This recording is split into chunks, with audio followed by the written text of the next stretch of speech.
Well, good morning and welcome back to another week on the allotment. It's a beautiful, stunningly cold Friday morning, which is unusual for me, but because it's the winter, as a self-employed gardener, I simply don't have the volume of work to keep me busy every day. And to be honest, I'm fairly happy about that. So I didn't post a video last week or last weekend because I was on my future son-in-law's stag weekend, and I drove down to his house in Reading on Thursday night, and then very early Friday morning, he didn't warn me about that, we drove on up to Newcastle via an RAF base in St Neots railway station to pick up two of the fellas, and then we met everyone up in Newcastle at about 2 o'clock. The drinking started at a minute past and continued until the early hours of Sunday morning. It was a fantastic weekend. I'm glad I went. It's not really my cup of tea, and I think he was a bit reluctant to invite me because he knew it's not my thing, but I thought if I'm invited I should go, and I'm really glad I did. It was a spectacular weekend in so many ways. And of course, what happens on a stag do should stay on a stag do, and most of it will. But I have to say, there's a couple of things I'd like to say. First of all, I was really taken with the city of Newcastle. I'm not a fan of cities. I don't like cities generally. I like London, although less and less so because of the crowds and the fact that it's it's not particularly a safe place to go. Not that I'm a fan of safe, but I love the history, I love the architecture and so on. And I've been to New York City, and that's the same. It's a fascinating place to go because of not so much the history, but the famous hot spots and so on. But apart from that, I've never really been to a city that I was taken with. However, I was taken with Newcastle. The architecture's pretty spectacular. I mean, we drove to some AstroTurf football pitches, more of that in a minute. And you're going past some grotty bits, but that's inevitable with cities. Every city's got them. But they've got a fantastic riverfront. The architecture's spectacular. And the second thing I was taken with was the friendliness. As a man from the south, I wasn't expecting a particularly friendly reception. What a wonderful place to go. It really was. Everybody seemed to be friendly. There was one bloke on the Friday night who took offence at something, or something that was said. I don't know how he could have taken offence. I couldn't hear a damn thing in there. But and Carl, being 6'4", stood in his way, and that was the end of that. But everybody was friendly, and it was lovely. There was lots of hen stag do's, as you can imagine. The other thing I was taken with was on the Saturday lunchtime, we'd all had enough. Well, maybe we hadn't had enough to drink. I'd had enough to drink, but most of them were quite hungry. So we went looking along the riverfront for a place to get some food. And it was absolutely rammed. Everywhere was packed. So we went in this very posh-looking bar, restaurant, and the staff in there, who again were very friendly, they said, "I'm sorry, we can't accommodate a party of your size at the moment. We're fully booked. But by all means, have a drink at the bar." So we stood and had a drink at the bar, and there were lots of hen parties in there because it was quite posh. I suppose they picked that as a place to eat. And what struck me with the hen do's as opposed to the stag do's, the women were all very nicely dressed. They'd made the very best of themselves. They all had these sashes across their dresses which said Team Deborah or Team whatever. They'd all booked in advance, and they all had the wine and the prosecco on the table. They were organised. If ever there was a picture that showed the difference between men and women, we stumbled in with hangovers expecting there to be something there for us, and there wasn't. And the women had thought long before their dues and thought, right, we need to book. Yeah, it was fun. Anyway, So yeah, I was really impressed with Newcastle. Even the bouncers, every pub, bar, club had at least 2 or 3 bouncers on the doors. They called you sir and they opened the door for you. I saw no trouble, I saw no pointing a finger, there was nothing. And when you think there were thousands of people rammed into these bars, you couldn't, there was barely, you could just about get your pint like that. Yeah, it was wonderful, absolutely wonderful. There was one slight fly in the ointment in that the chap who organised it had decided that it would be a bit of a laugh on the Saturday if Carl, the stag, wore a Sunderland football strip in the Newcastle city centre. You might detect my voice hasn't yet recovered from... It was one bar in particular where if you got your mouth really close to another fella's ear and shouted as loud as you could, they could just about hear you. And, I've still not recovered. Yeah, so we walked out into the city centre and headed for the bars on the riverfront with this bright red and white football strip on a bloke 6'4". So even if we crowded round him, you could still see him. It actually stopped traffic. People stopped and pointed at this Sunderland football kit. I've never seen anything like it. I have to say, walking along the riverfront, most of the reactions were humour. They could see the funny side. But as the day wore on and people had more to drink, the reactions became less amicable. And when at about 6 o'clock in the evening a fella walked up and tried to set fire to his football shirt with a lighter, I sort of pulled rank and said, and me and his dad, I don't think his dad was too impressed. And I can't say I blame him. If my son was walking around Newcastle city centre in a Sunderland football kit, I'd be feeling very upset and highly protective. So we said, please Carl, go and get changed so we can enjoy the rest of the evening. So that's why I didn't post last weekend, and we got back late Sunday night. And I have nothing but fantastic memories of quite a memorable weekend. But the other thing was, we played this Zorb football. And Charlotte, my daughter, rang me before the event. It was meant to be a secret, but somehow Carl knew about it. I said, would you like to do it? And I said, you'll have to explain what that is. So she gave me a YouTube link and I had a look. And basically, these Zorbs are big round balls that you stick your head in. So from the waist up, you are a big rubber ball. And essentially, the football isn't taken much care of. You just run around hitting people and flying all over the court. And she reminded me that I'm no spring chicken, which just made me more stubborn to do it. So yeah, we had a morning of football. I couldn't, but I don't know what time we got there, but it was a mid-morning booking. Some guys had 2 pints before we went on the pitch and had 2 pints when we got off. I think the only thing I could have got down me was an Alka-Seltzer. We had immense fun on this pitch, and Sunday morning, I'm not sure if my ribs ached, when my body ached, through the Zorb football or alcohol poisoning. I don't know. God, that is stunning, isn't it? It was a fantastic weekend.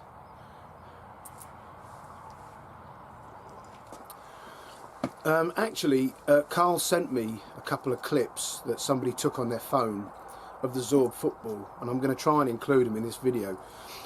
My technical skills are quite wanting, so I can't guarantee it. But and of course, it's taken on a phone from distance in portrait, so they're going to be quite small clips, but they'll give you a flavour. And the first clip, I'm on the far right, so somebody runs in, hits Carl, and then Carl falls and hits me and I get knocked on, so that's quite humorous. But enjoy this very brief and slightly hazy look at Zorb football.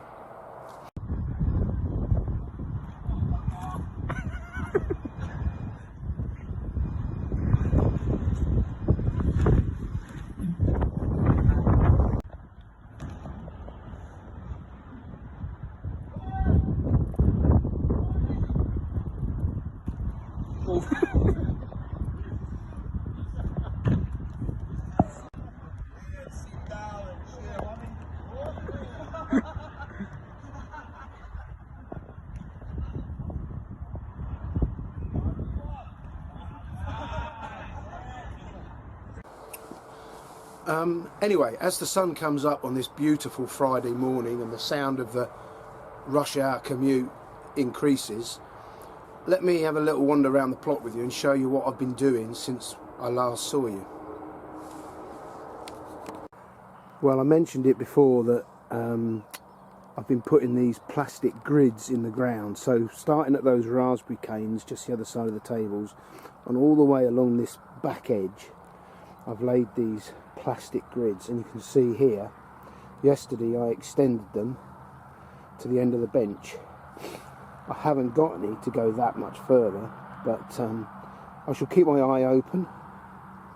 But I mean, this year we've barely had any rain, although there's a lot in the forecast next week. But if it was a normal winter and this ground turns to a swamp, it means I can move along the back here without disappearing up to my ankles. So guaranteed, isn't it? If you buy a waterproof, it won't rain. If I put this stuff in the ground's hard.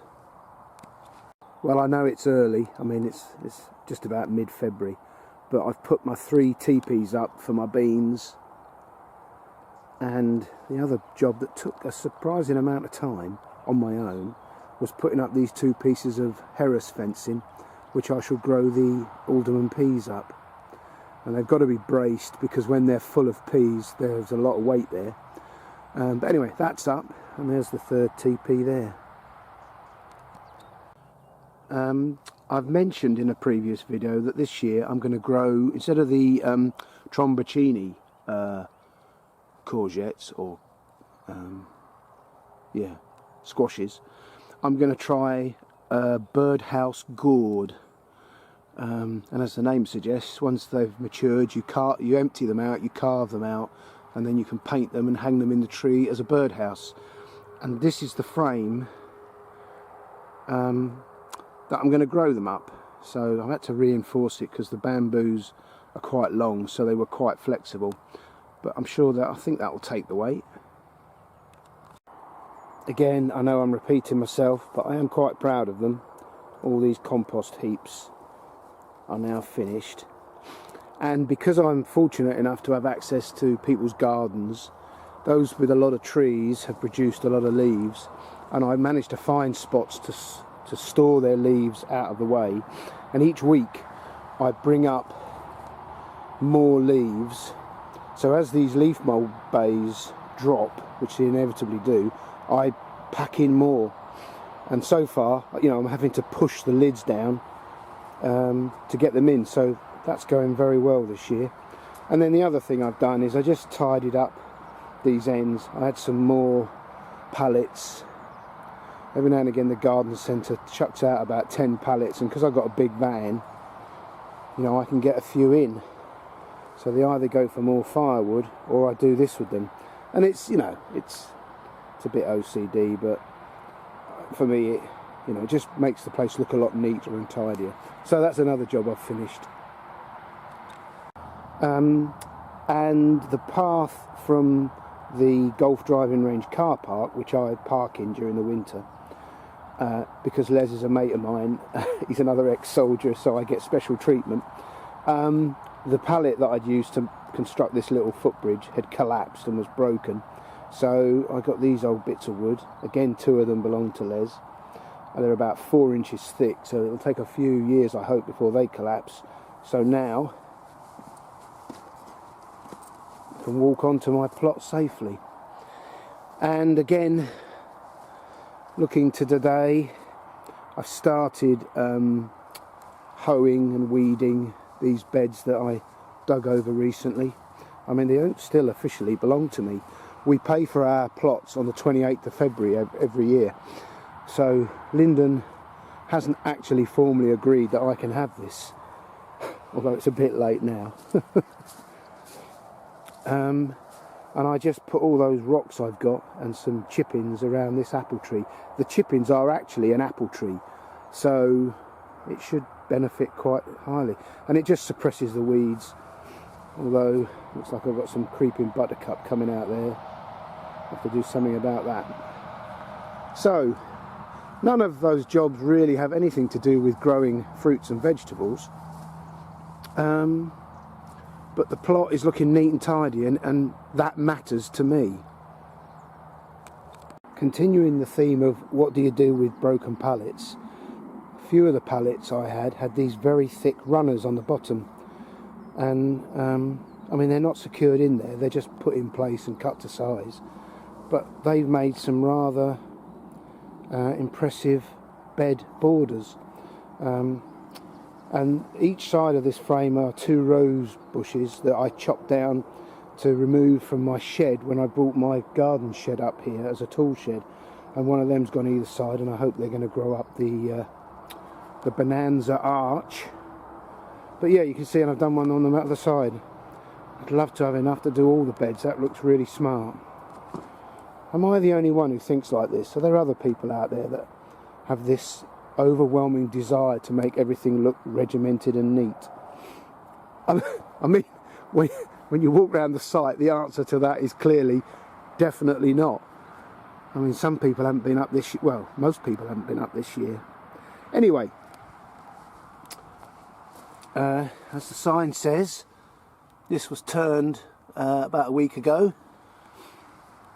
and it's starting to look like usable compost, and it's up at 40 degrees centigrade. Well, when you think it's about -1 now, that's quite remarkable. I'm really pleased with that.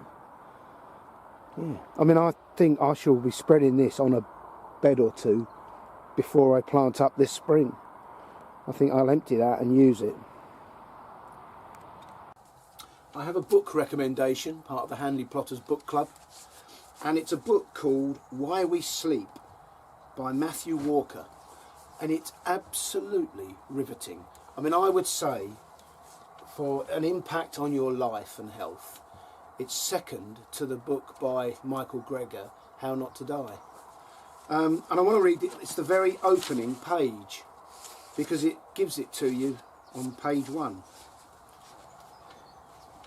Do you think you got enough sleep this past week?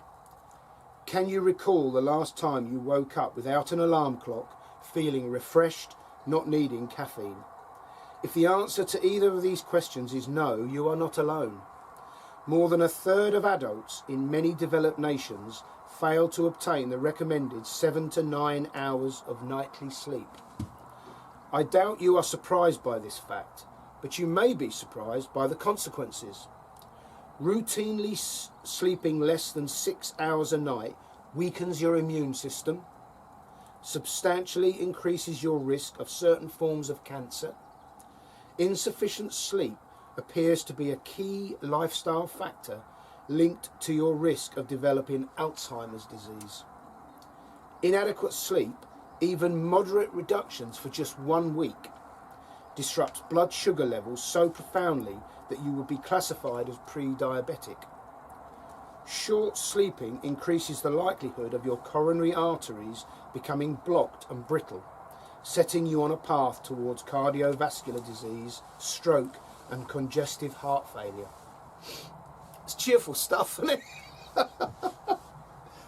Fitting Charlotte Bronte's prophetic wisdom that a ruffled mind makes a restless piddle.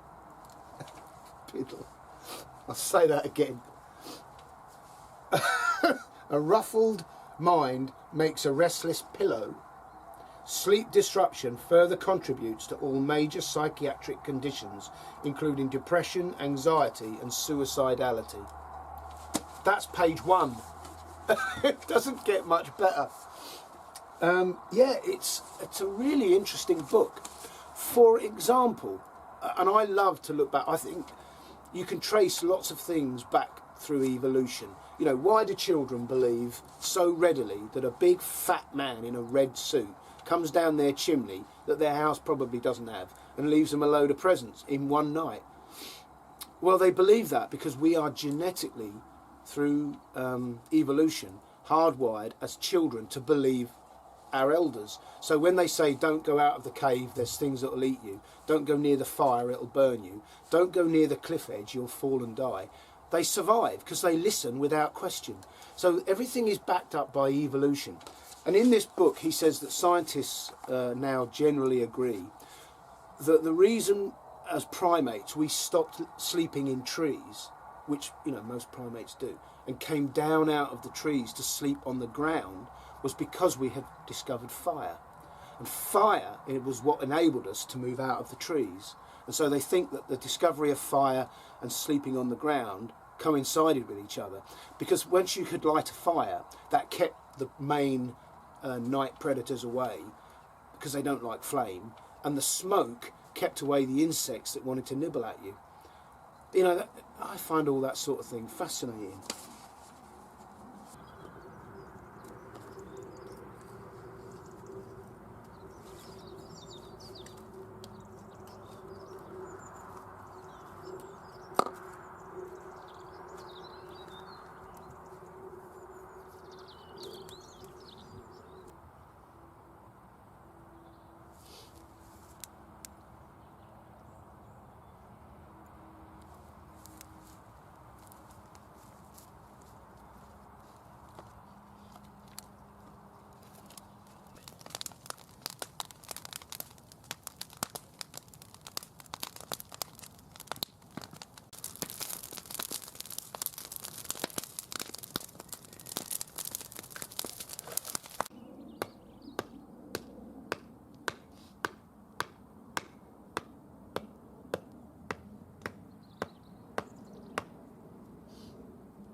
There's a bit in the book that mentions that we sleep biphasally, which means we sleep in two periods. We have the nighttime period, but then we are genetically predisposed through evolution to have a sleep mid-afternoon. You must have felt that. You get to sort of 2, 3 o'clock, and as I've got older, I know I do. And of course, everything about modern society forces that off us, but we are meant to have a nap sort of mid-afternoon. And interestingly, the Mediterranean, a lot of places still do that, but back in the 1960s and 70s, when tourism to the Med really took off, many of the Greek islands, back when I was a kid, you went to some of these places in the Mediterranean, there'd be a sign on the door, closed from say midday till 5 and open from 5 till 9. They opened up again in the evening. Well, in the Greek islands, the Greek government forced these Greek shop owners to open Western hours, so they lost their mid-afternoon nap.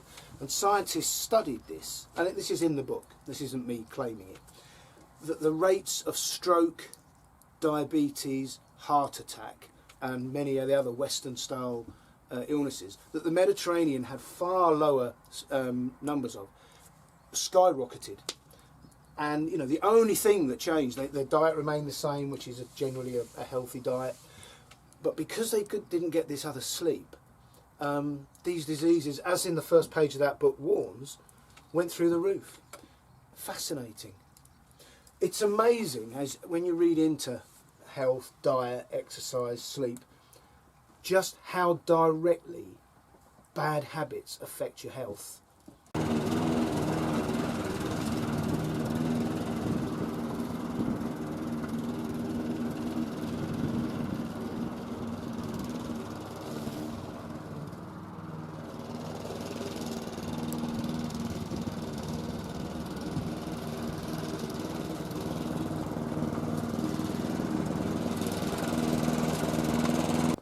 It's occurred to me that I've got to stop collecting firewood, because everywhere I look, in containers, boxes, crates, shopping baskets, and then coming outside the tool shed, there, and not forgetting So I have nowhere else to put it, and I've had the fire on all day and I barely scratched it. So restrain myself from collecting any more pallets and firewood. Well, that was a good day. It's only mid-afternoon and I think I'll be here till dark. I don't seem to have spent a lot of time up here recently. It's probably my imagination, but of course with the stag weekend last weekend, it's probably true. But yeah, I've had a good day. I am, you know, if truth be told, I am really just sort of marking time, waiting for the growing season to start. I mean, I've got the neatest compost bins I've ever seen on an allotment. The beds are all weeded and hoed. I mean, you know, the sheds are tidy. I've even had a sweep out today. You know, I spent about half an hour mowing Maggie's paths. She's got a plot directly down from me. So I've cut my grass here. I mean, it's February. I had a customer this week ring me up and say, would I go and cut their grass because it was all looking a bit messy. Well, I've never done that in February before.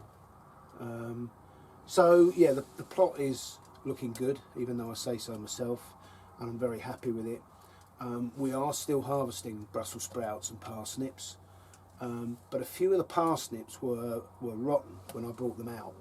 You know, whether that's some kind of rot or disease, I don't know. If anyone does know, is there such a thing as parsnip rot, or would you know? I mean, what crop doesn't have a disease? Anyway, we've had a fantastic, best ever crop of parsnips this year, so I've got no complaints. And I've got about 7 or 8 there to take home, and I'm hoping Cheryl will make parsnip soup. I have to say though, this weekend, it's Friday today, and Saturday, Sunday look extremely wet, so I shall be spending them at home. But this weekend I'm going to sow my first seeds, and that will be the full range of brassicas and the onions. I've had a couple of subscribers recommend to me that I try sowing onions from seed, so I'm going to do that, and I've got a free packet of onion seeds at home, so I'm going to sow them, and I shall keep them, all my sowings, on the windowsill in the spare bedroom, which is south facing. It's always been very productive for me. I have a slight problem with that, in as much as my eldest son David and his partner Nikki and their little granddaughter Lexi come home from Canada towards the end of the month, and that's without doubt wonderful news. Really looking forward to seeing them. We've missed them, but it does mean they're in the spare room, so my seeds will have to go. But anyway, I'll cross that bridge when I get to it. So yeah, this weekend I'm sowing my first seeds, which is rather exciting news for the allotment. And I'm still going to hold back on the tomatoes, because last year, as I've said before, I sowed them in January, February, and by the end of February, March, you know, they were this high, very leggy. I couldn't put them out in the greenhouse because you know, the cold nights would have finished them off, so I had a bit of a dilemma. I'm not sure how I got round that, but I'm not going to make that mistake again. There's no point in having early tomato plants, you know. So yeah, that'll be a big news. But I shall be around next weekend, so I'll probably make a video. Not sure what I'll put in it, but I shall make it up as I go along, as I always do. Fire from the hip. So thank you very much for joining me, and all being well, I shall see you next weekend. I'd just like to say good luck to Carl and Charlotte. They've bought a new motor camper, or camper van, and it's their first weekend away in it this weekend, so I hope they have a wonderful time. Look after yourselves, take care, see you soon.